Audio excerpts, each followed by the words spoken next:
আমরা ইংরেজি শিখতে গিয়ে একটা জিনিসকে ভুলে যাই, বা ইংরেজি কথা বলতে গেলে একটা জিনিসকে মানে সবসময় ভুল করি, সেটা হচ্ছে আমাকে গ্রামার মেনটেন করতে হবে। ভাই, আপনি যখন বাংলায় কথা বলতেছেন, আপনি কয়টা গ্রামার মেনটেন করে কথা বলছেন, বা কয়টা ব্যাকরণ আপনি মেনটেন করে আপনি কথা বলছেন? আপনি কি একবারও চিন্তা করে দেখেছেন যে আপনার কয়টা বাক্য শুদ্ধ হচ্ছে, বা আদৌ কোনো আপনার বাক্য শুদ্ধ হচ্ছে কিনা বা অশুদ্ধ হচ্ছে কিনা? সো এই যে একটা বিষয়, এই বিষয়টা কিন্তু আপনাদের সবার মাথায় রাখতে হবে। কথা বলতে গেলে গ্রামারকে মেনটেন করা যাবে না প্রথমেই, কারণ আপনাকে কি শিখতে হবে, আপনাকে আগে কথা বলা শিখতে হবে। আপনি কথা বলতে পারেন না, বাট আপনি হচ্ছে গ্রামার নিয়ে চিন্তা করছেন, তাহলে তো হবে না। আপনি যখন বাংলা শিখেছেন তখন কিন্তু আপনি দুইটা একটা শব্দই কিন্তু আপনি সেই দুইটা একটা শব্দ দিয়েই কিন্তু আপনার আজকে এতগুলো সেন্টেন্স আপনি মেক করতে পারছেন।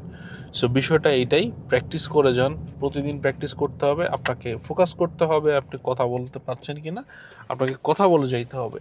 যখন আপনার কথা বলাটা ঠিক হয়ে যাবে তখন কিন্তু আলটিমেটলি আপনার সব কিছুই আস্তে আস্তে ঠিক হয়ে যাবে।